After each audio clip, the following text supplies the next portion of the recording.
अभी माननीय उच्च न्यायालय का फैसला अरविंद केजरीवाल जी के मामले में आया है, लेकिन जैसा पिछले कई दिनों से लगातार मैं कह रहा हूं, मैं फिर उस बात को दोहरा रहा हूं पूरी मजबूती के साथ और जिम्मेदारी के साथ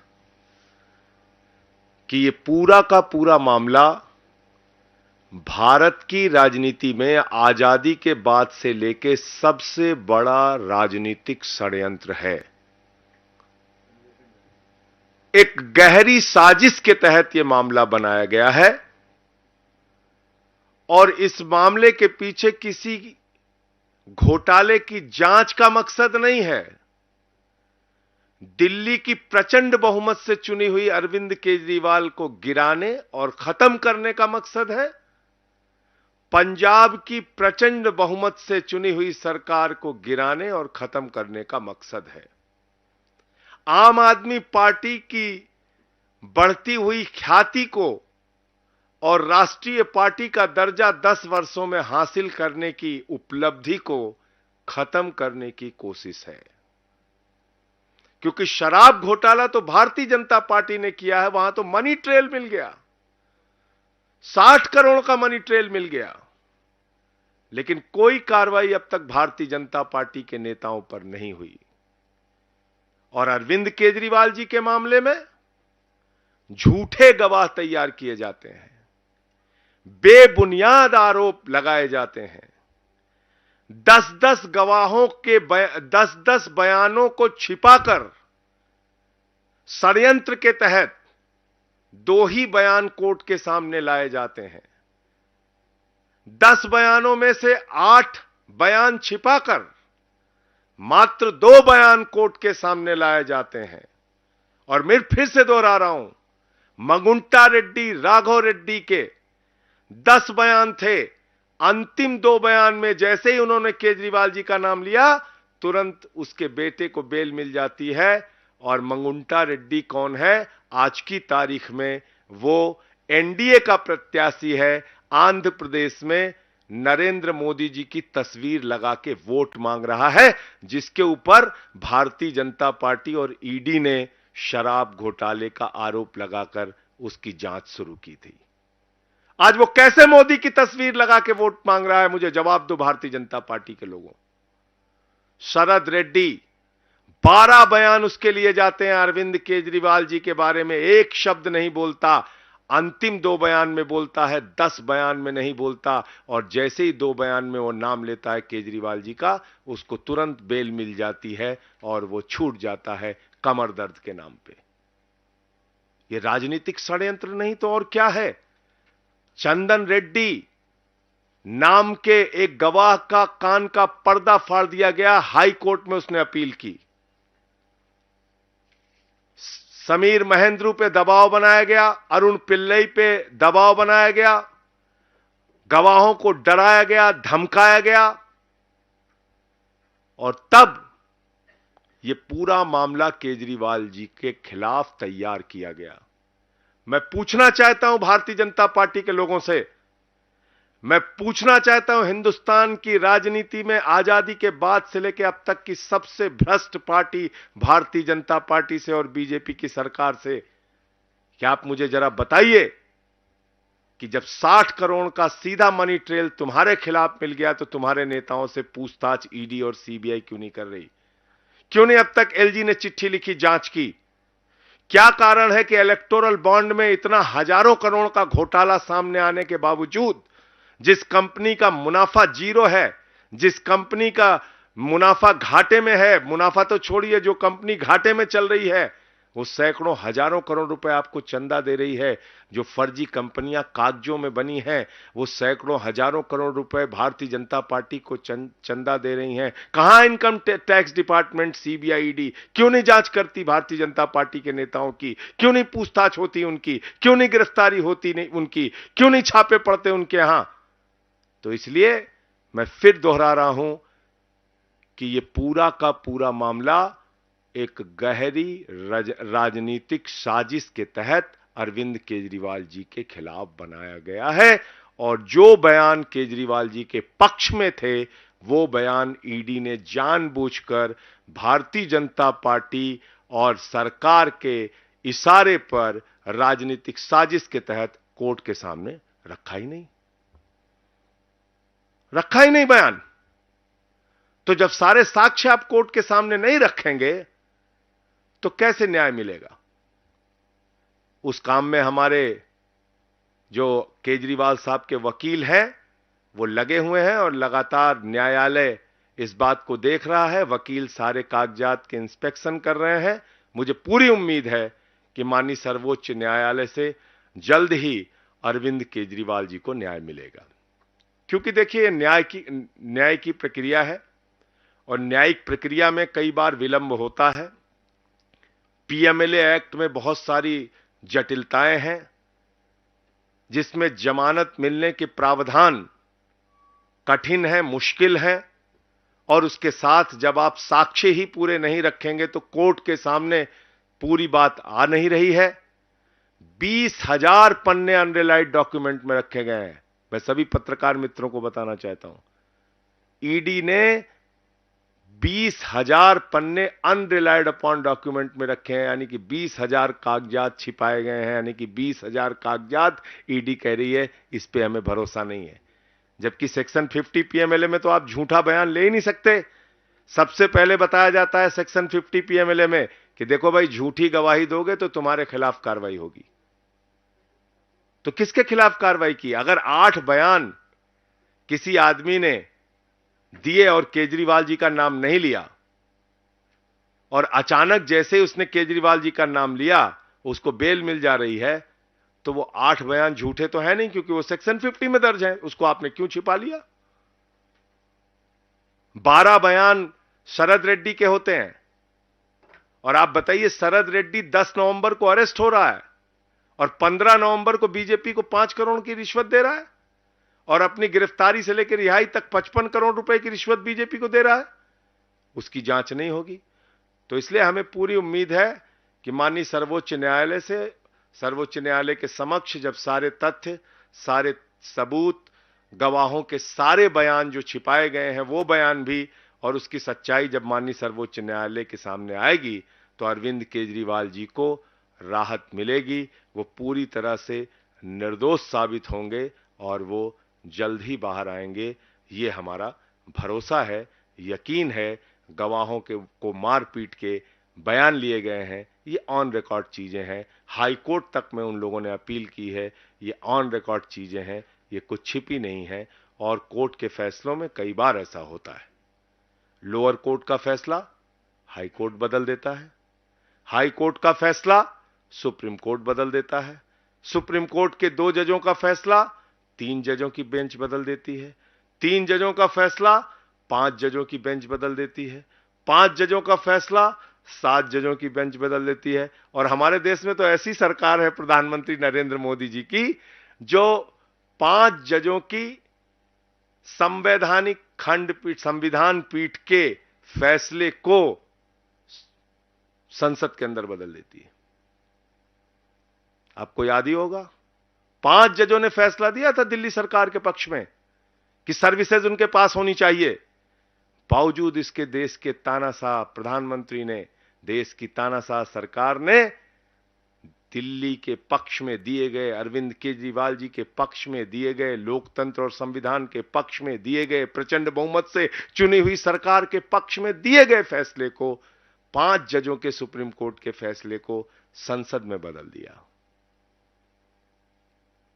जब चुनाव आयुक्तों के नियुक्ति की प्रक्रिया में मुख्य न्यायाधीश को रखा गया तो प्रधानमंत्री जी ने कहा और भाजपा की सरकार ने कहा कि नहीं, चुनाव आयुक्तों की नियुक्ति तो हम करेंगे, और सुप्रीम कोर्ट के फैसले को संसद के अंदर बदल दिया गया।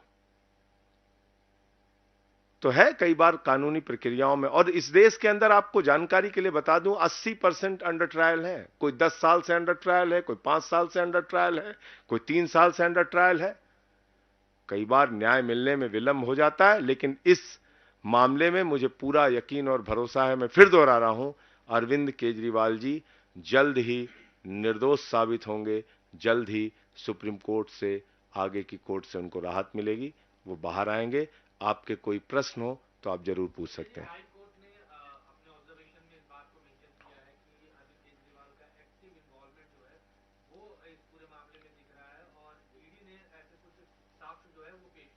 तो ईडी ने जो साक्ष्य अरविंद केजरीवाल जी के पक्ष में हैं वो नहीं पेश किए ना। मैंने तो आपको बताया। ये पता कैसे चला? ये कैसे पता चला कि वो साक्ष्य नहीं रखे हैं? खुद ईडी ने कहा कि मंगुंटा रेड्डी, राघव रेड्डी के 10 बयान, 8 बयान अनरिलायड अपॉन डॉक्यूमेंट में। हमारे वकीलों ने कहा कि भाई अनरिलायड अपॉन डॉक्यूमेंट में क्यों रखा है आपने? 8 बयान अगर आपने दो गवाहों के दर्ज किए, जो आरोपियों के दर्ज किए, जो सरकारी गवाह बने, तो आपने उसको अनरिलायड अपॉन डॉक्यूमेंट में क्यों रख दिया? छिपा क्यों लिया? भाई ईडी का दफ्तर कोई म्यूजियम तो है नहीं।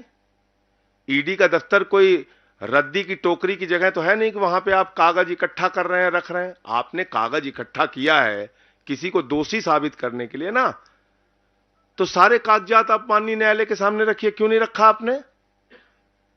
तो कोर्ट ने कहा अभी इसी मार्च में, आप सबकी जानकारी के लिए बता दूं, इसी मार्च में ऑर्डर हुआ पिछले महीने कि भाई जो आरोपी का अधिकार है कि उसके खिलाफ जितने भी साक्ष्य आपने रखे हैं, इकट्ठा किए हैं, वो उनके वकीलों को दिखाइए। तब वकील गए हमारे, उन्होंने देखा, वो हैरान हो गए। मतलब एक ही आदमी के आपने 7 बयान लिए, 6 बयान में राघव रेड्डी ने नाम नहीं लिया, 6 आपने छिपा लिया, 1 दिखा दिया। एक ही आदमी के 3 बयान मंगुंटा रेड्डी के आपने लिए, जो इस समय मोदी की तस्वीर लगा के वोट मांग रहा है, सोचिए आप। 2 बयान आपने छिपा लिए, 1 बयान जिसमें केजरीवाल का नाम लिया, वो रख दिया कोर्ट के सामने। और तुरंत ही जैसे केजरीवाल जी का नाम वो ले रहा है, उसकी बेल हो जा रही, जमानत हो जा रही राघव रेड्डी की। इसी तरीके से शरद रेड्डी का मामला है। 12 बयान उसने दिए, 10 बयानों में केजरीवाल जी का नाम नहीं लिया। अब 6 महीने उसको जेल में रखा। अब हर आदमी संजय सिंह तो है नहीं, 6 महीने में टूट गया वो। उसने दे दिया बयान, केजरीवाल जी के खिलाफ बयान दिया जैसे ही, वैसे ही उसको जमानत मिल गई कमर दर्द के नाम पे। तो ये है हकीकत। ये बयान रखे ही नहीं गए हैं। मैं सभी पत्रकार बंधुओं को जिम्मेदारी से यह बताना चाहता हूं कि ये बयान अभी कोर्ट के सामने नहीं रखे गए हैं। इंस्पेक्शन का ऑर्डर जब कोर्ट से मिला और इंस्पेक्शन करने जब हमारे वकील गए, तब इन बयानों को देखा और वो हैरान रह गए कि जो बयान केजरीवाल जी के पक्ष में है, या जिन बयानों में केजरीवाल जी का नाम नहीं है, केजरीवाल जी के नामों का जिक्र नहीं है, वो बयान ऑन रिकॉर्ड नहीं लाए गए कोर्ट के समक्ष। यही है गहरी राजनीतिक साजिश। संजय जी, आपने शुरू में कहा कि पंजाब सरकार को तोड़ने की षड्यंत्र, कैसे? भाई जब आप आम आदमी पार्टी के मुखिया को गिरफ्तार करके जेल में डाल देंगे, आपको पता है जिस दिन केजरीवाल जी के घर पर छापा पड़ा और उनकी गिरफ्तारी हुई, ठीक दूसरे दिन इनकम टैक्स का छापा गुलाब सिंह यादव के यहां पड़ गया, हमारे एक एमएलए के यहां। उसके तुरंत बाद हमारे एक मंत्री कैलाश गहलोत को ईडी के दफ्तर में बुला के 4.5 घंटे पूछताछ की गई।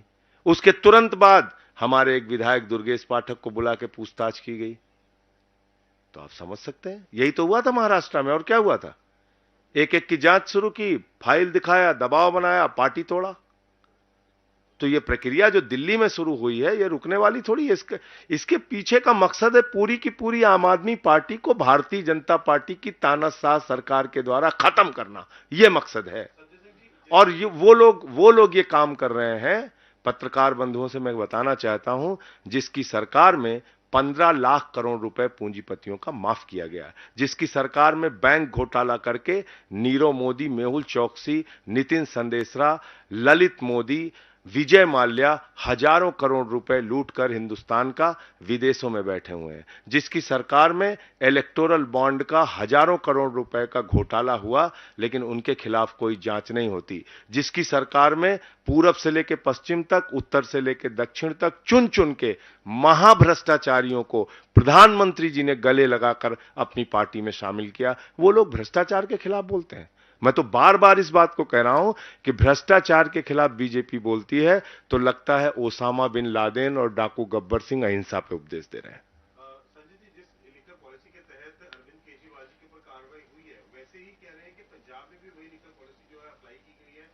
पंजाब में भी वैसी एक बार जो है जांच ईडी द्वारा होनी चाहिए। किस बात की जांच करेंगे आप? जबरदस्ती जांच करेंगे?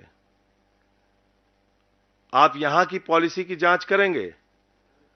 और इलेक्टोरल बॉन्ड में अलग अलग कंपनियों ने बीजेपी को चंदा दिया और तुरंत बाद उनको 3,08,000 करोड़ के ठेके मिले हैं। छोटा मोटा नहीं, 3,08,000 करोड़।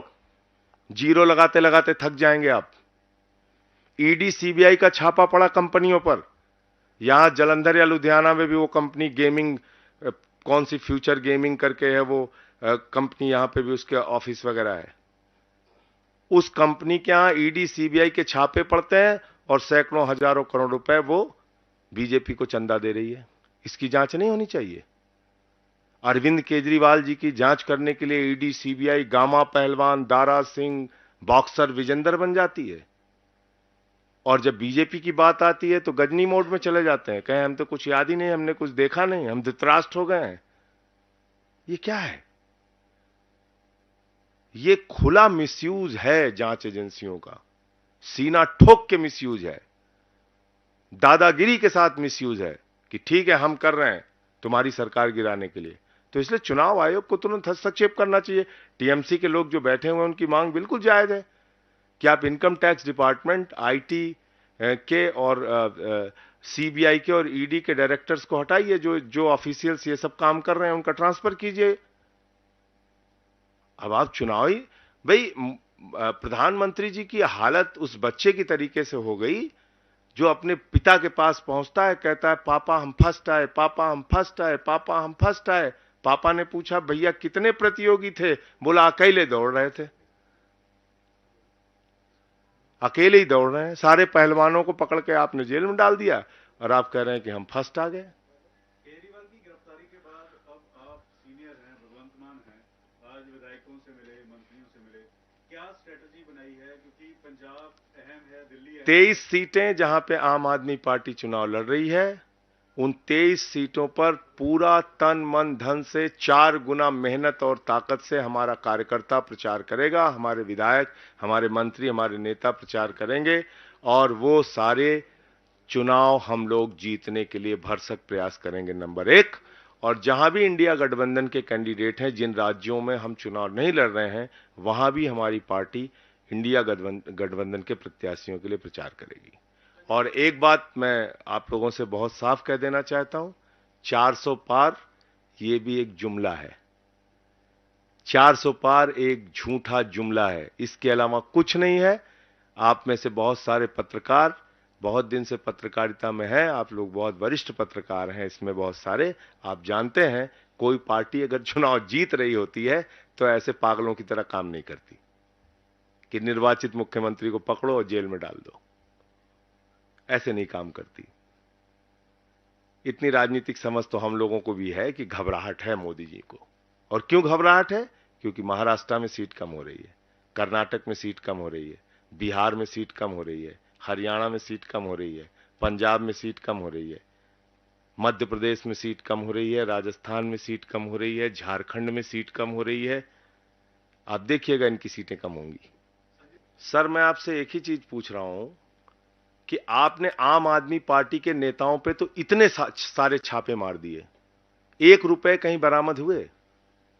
मनीष सिसोदिया जी के घर पे 1 रुपए मिला? भ्रष्टाचार हुआ है तो पैसा कहां गया? 1 रुपए भी मिला? अरविंद केजरीवाल जी के यहां आपने छापे मारे, आपने भ्रष्टाचार अगर हुआ है तो पैसा कहां गया? इतने सारे छापे आपने, आपको पता 162 गवाह हैं ईडी के, 162, और सीबीआई के कितने? 294, 294। टोटल गवाह कितने? 456। कितने लोगों ने केजरीवाल के खिलाफ बयान दिया? मात्र 4। वो बयान किन परिस्थितियों में दिया मैंने आपको बता दिया। कितने पन्नों की चार्जशीट दाखिल की है दोनों संस्थाओं ने? 50,000 पन्नों की। कब तक ये गवाही चलेगी? कब तक उनकी पूछताछ चलेगी? कब तक ये ट्रायल इसका शुरू करेगा? 2 साल से जांच चल रही है, ट्रायल नहीं शुरू हुआ, अब तक ट्रायल ही नहीं शुरू हुआ। तो आप 20 साल तक जांच करते रहिए और इसमें जो सजा है वो 3 साल से लेकर 7 साल सजा है। 3 साल से लेकर 7 साल सजा है और जो जांच करने की इनकी तैयारी है वो 20 साल तक इनका मामला चलेगा। बताइए, 34 इसमें 34 आरोपी हैं, 34 आरोपियों के अलग अलग वकील हैं। एक गवाह आएगा, उससे 34 वकील पूछताछ करेंगे। बताइए आप, वो तो मूर्छित होकर गिर जाएगा गवाह बेचारा। एक गवाह की पूछताछ में कई तारीखें लगेंगी। आप समझ सकते हैं ये क्या मामला तैयार किया गया है। तो ये जो आप बता रहे हैं ऐसी कहानियां ये लोग चलाते हैं, ये हुआ है, वो हुआ है, वो हुआ है। अरे भैया, भ्रष्टाचार हुआ है तो पैसे कहां चले गए? आसमान ने निगल लिया, जमीन ने निगल लिया, कहां गया पैसा? जबरदस्ती का हवाई, और जो दिख रहा है मनी ट्रेल, मैंने बताया तो 60 करोड़ रुपए। मतलब 10 नवंबर को एक शरद रेड्डी, जिसको खुद ईडी ने कहा, संजय सिंह ने नहीं कहा, ईडी ने कहा कि ये किंग पिन है, मुख्य घोटालेबाज है, और 15 नवंबर को वो बीजेपी को 5 करोड़ दे रहा है, उसके बाद मिला के करीब करीब 55 करोड़ रुपए अपनी रिहाई तक दे रहा है। उस पर ईडी सीबीआई कार्रवाई नहीं करती।